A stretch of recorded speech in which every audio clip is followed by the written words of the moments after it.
On this episode of Roadkill, Finnegan's gonna have, yet again, his best day at work. damn right.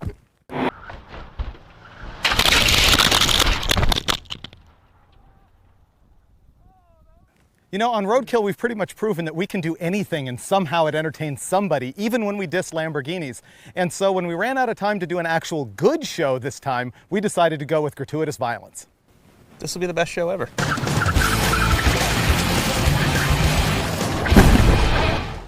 We needed a couple of parts cars for project vehicles that we're working on in the magazine. I was looking for a small block Chrysler and an automatic transmission for it. And then we also needed a full-size GM chassis for a body drop project that we want to do. Freiburger's a busy guy, so he gave me the job of finding the cars. And the two cars I picked were dirt cheap. One was an 87 Buick Electra station wagon, the one that seats 9 people with the seat in the back that faces the wrong way so kids can yell at cars behind them. And the other one was a 1993 Dodge Ram conversion van. We decided to have some competitions with them. Before you see it, I just want you to pick one. The one on the left or the one on the right? Left. Okay. Okay. Oh, I see a van. Oh, I choked. I should have gone right. What's on the left? Wagon! Oh, dude, this is just like the Pontiac I had when I was a teenager. I own this. I've been in every dirt road in Southern California in one of these. This is mint. The headliner's not even falling out of it. Dude, I'm keeping this. Everything works, even the cruise control. It seats 9. We can't ruin this car. This is better than my daily driver. Hey, check the horn. Train Very horn. familiar. It has a 700 R4 in it, dude. It has overdrive. Is this have an Oldsmobile in it, or is it a 307. 307 Olds? Yep. Yeah, in the Buick. It makes a whopping 140 horsepower, and this thing weighs 4,300 pounds. Oh, I don't care. I can throw this thing around like no tomorrow. You choked. Show me the van, though. You ready for this? Porno van. Check it out. Captain's chairs, the rear couch folds into a bed. Sweet. It's got a TV, a VCR. It's got a lot of DNA. Supposedly 220 horsepower back in the day. This is over 5,000 pounds. This could not be more perfect. This is awesome. Are you ready? Nice. I feel like I'm in Vegas. Oh, this is going to be genius. Let's get to it. The first thing I think we should do is drag race him to see who's actually got more power. I think I'm going to lose that one, but whatever.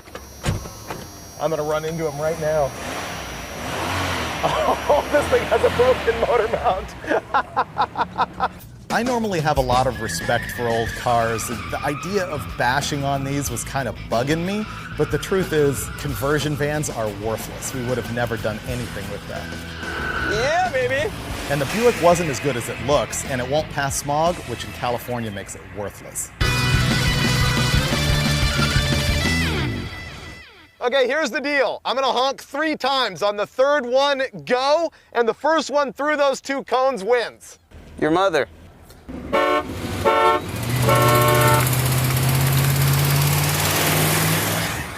Come on, van. See ya!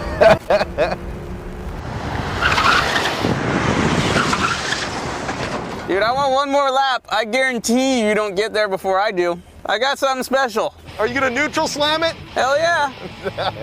Ready?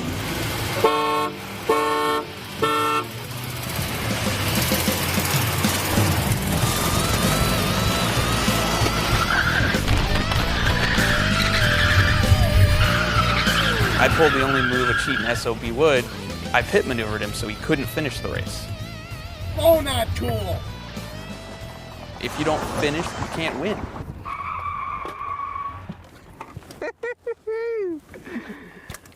There's no better feeling in life than watching your boss loop out a car after you've crashed into him on purpose. I don't think that's gonna buff out.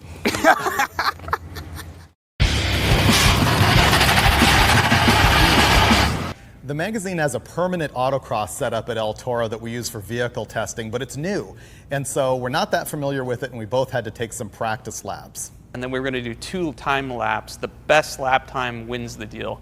I won't jag you on the time if you don't jag me. I don't need any extra help. Okay, are you ready? Yes, sir. 1, 2, 3.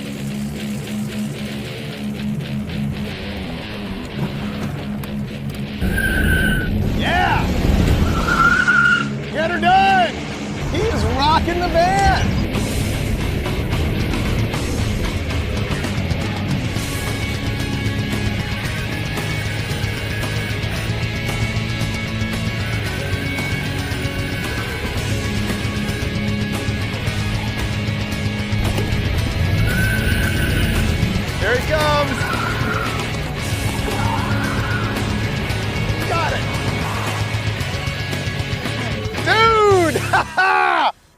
was impressive. 128, and it looked brilliant. Dude, I can do better than that. It's a severe lack of traction in the corners of this thing, unhooking all that brute torque, just spinning the tires. Oh, if you had a posi, you'd be unstoppable. Dude.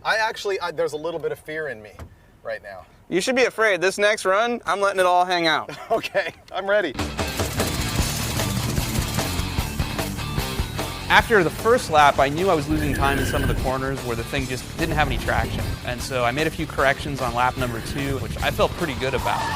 Ooh, he's picking up the pace.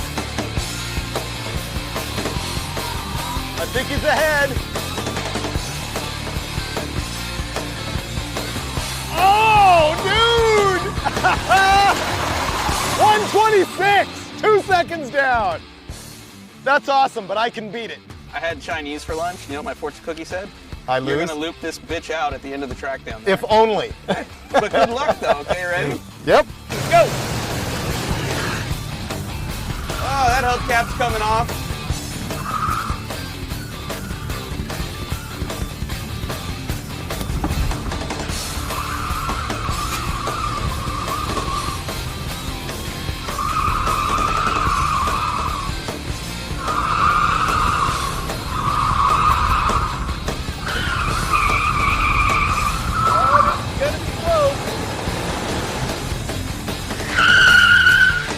Well, Lose! no! I lost by 0.8! Ah! No, I went 126. Yeah, but you went 128 the first time. This thing is gutless and the steering is really slow, and I got lost, so. I blame the driver completely. I think the car is perfect. I'm just gonna take the parking brake off now. Don't make me get in here and whoop your ass in your own car, all right? Okay, yeah, I can't let that happen again. That was bad. Being that I'm giving you almost a 1,000-pound weight advantage. All right, ready? 3, 2, 1.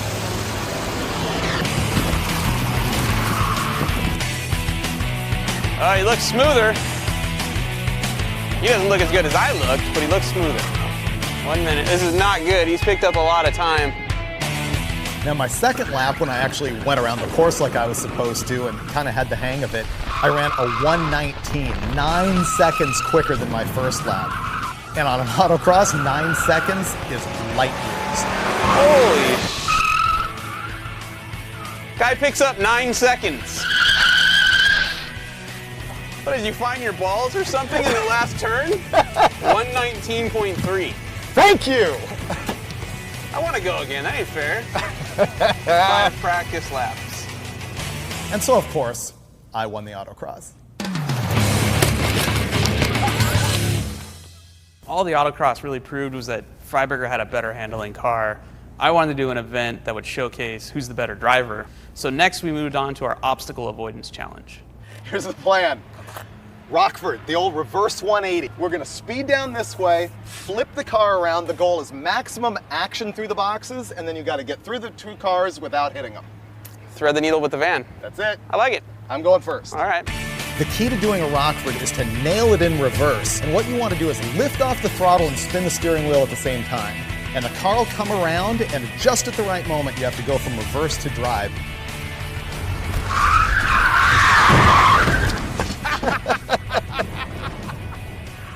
So Freiburger set the rules up for this deal, and yeah, he did the 180, but he hit the wooden car. Man, I had good speed, nailed the boxes. I grazed one of the cars, but I still say that was a good pass. I've never done a Rockford. So Freiburger had to tell me, you're gonna do a 180 and then drive out of it. No big deal, I can do that. I'm dumb. Okay, here I go.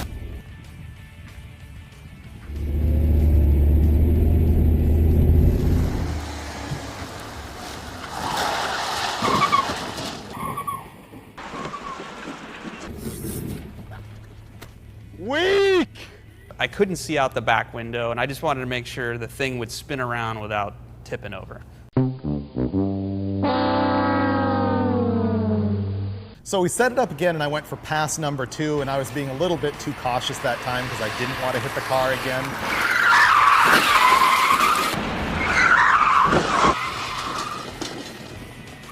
The guy that set up the rules failed miserably. Freiburger hit the wooden car both times he tried to Rockford through that thing. You know, Finnegan likes to make up the rules as he goes along, except for when they're my rules, and then they're firm. That was Freiburger's rule. Got to follow Freiburger's rule. Yeah, the first Rockford I did, that was kind of a test just to see if it would flip over. It was weak, but the second one, bitchin', went all the way through there with style, without hitting either car. I mean, I threaded the needle with this big ass van. I don't know.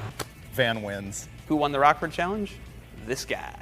You suck. Here's why. I had to teach you the autocross, teach you how to drag race, and teach you how to Rockford. I won. Do you know where you are right now? I'm in the winning position. You taught me nothing. I'm in the pole position. Dude. Oh my God, let's go through this again. Autocross, 5,000 pounds, 4,000 pounds. You won by a few seconds. Drag race, you need to learn to drive better. Because if you tried to pit maneuver me, I would have avoided it. And then in the Rockford, after teaching you how to do it and you failed, I completely Wait. If I remember correctly, Rockford, you hit a car, I threaded the needle with a van, a Dodge Ram 250. Okay, we have to pick a winner because the winner gets to decide what we're going to do tomorrow. I won. I win. No. I win. Coin flip. Rock, paper, scissors? Rock, paper, scissors. Ready? Rock, paper, scissors. You lose. Oh, you pick. Suck it. We're going off-roading. Off-roading? Yes. I'm down with that. Right now, out of here. We packed up at El Toro and the next day headed out to the Mojave Desert.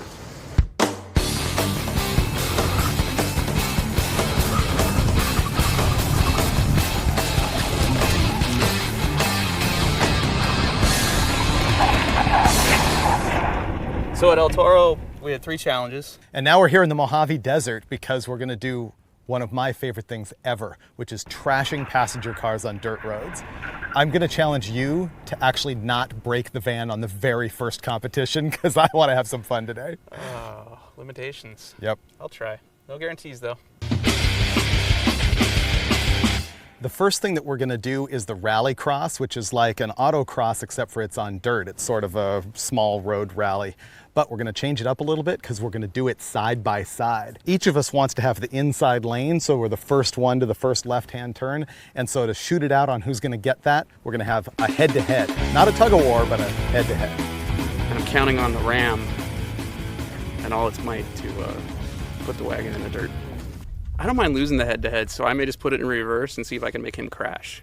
While he's in the middle of stuffing a tumbleweed in my car, I am figuring out how to win this head-to-head thing. And the thing to do is to just stand on the brakes and wait for him to start spinning his tires. And as soon as he does, his van gets easier to push because it's breaking traction. And so that's how I'm gonna win that deal and get pole position. We're not tug-of-warring, we're pushing.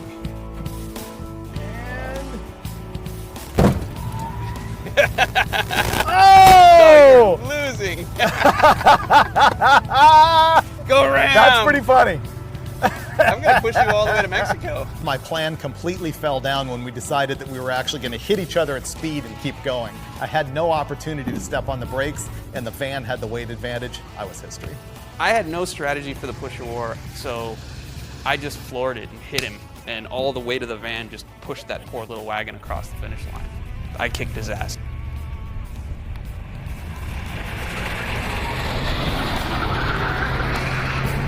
We couldn't afford orange cones, but we did find pink strollers. We're gonna use them to mark our course. I'm a little freaked out that Freiburger used baby strollers to set up the course. I don't know what that says about him because I dropped out of psych class after 2 weeks in college. I thought it was appropriate. We're children, it works. This is pretty soft. Do you think we might have an issue? Not the first time. I think getting stuck just makes it more fun. Okay, can I take one of these home? They're not very sturdy strollers. I have a feeling that won't matter. Not many strollers withstand 5,000 pounds of van.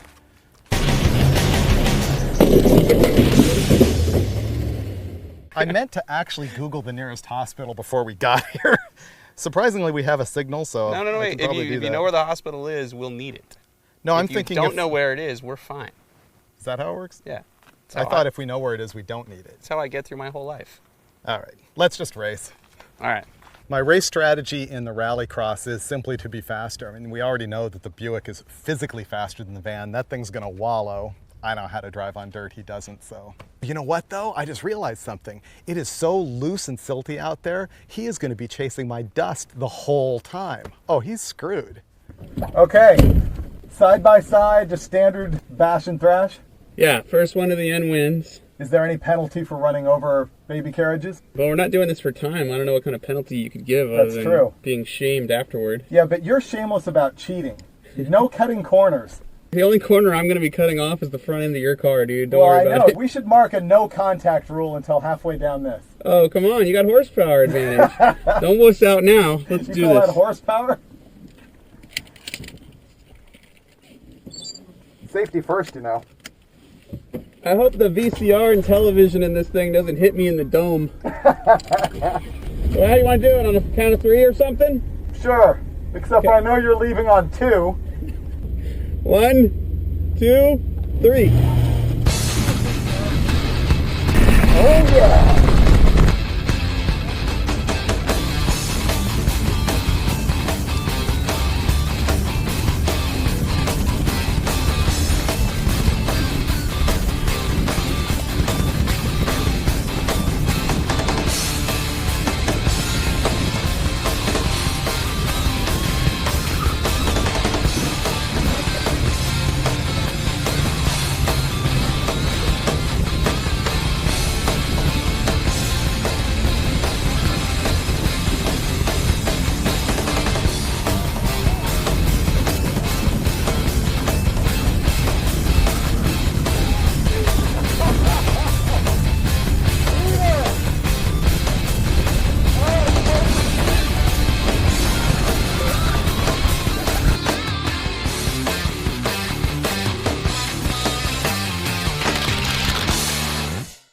I ended up nerfing him, sending him off the track. The van spins left and all I see is a giant mound of dirt. And I braced myself and said, oh crap. And the van launches into the air and bouncing a couple times. I'm dazed. The van's making weird noises. My neck's killing me. And I went and smashed the strollers for the win.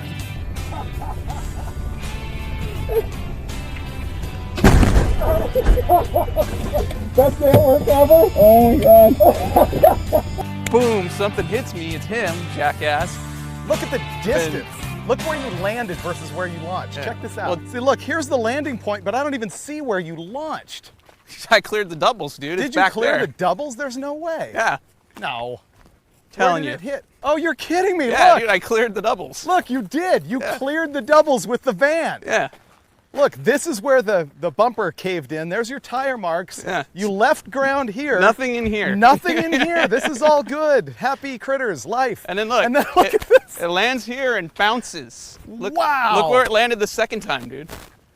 That is distance for a Dodge van. And they ask why we're not entertained by a Lamborghini. Dude, It's because we're 14 years old. can't believe I lost that race. A little sore. Still runs though. Badass automobile. Thank you, Dodge, for building the Ram. If you thought that was good, watch what we're going to do now.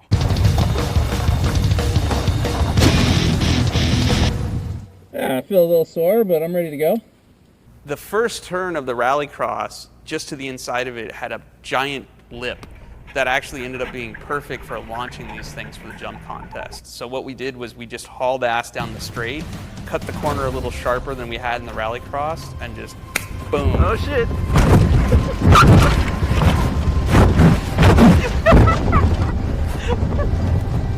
Oh, my neck. And although it wasn't as big as when we jumped the Bronco, you know, a couple episodes back, the bounce was just as hard. My back is still sore. Oh shit.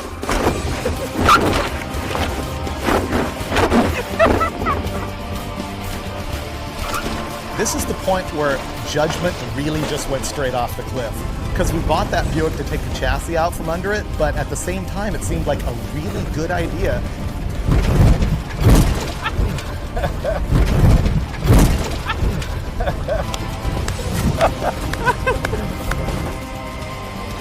Do that again.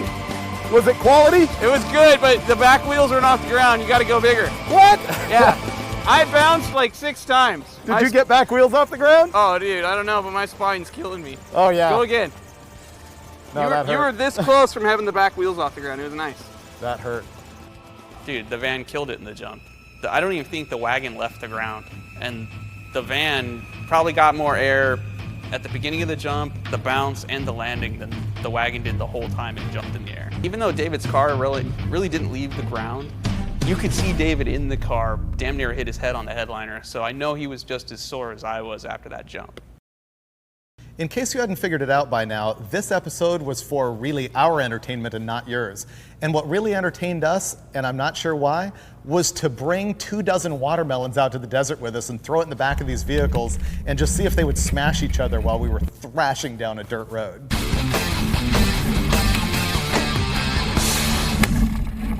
I don't know who came up with this idea, but after we killed our backs jumping these things, we decided to go as fast as we could down a rut-filled road. If you really want to make the watermelon thing justifiable, I'm going to call it science. This was really about checking the plush ride quality on the van versus the wagon. And the challenge was to see which vehicle would smash the fewest amount of watermelons. So what we're doing now is the scientific water smash. Never mind. Ready? David went first, and the wagon actually looked like it soaked up the bumps pretty good. Although you could see watermelons in the windows bouncing up and down, which was pretty funny.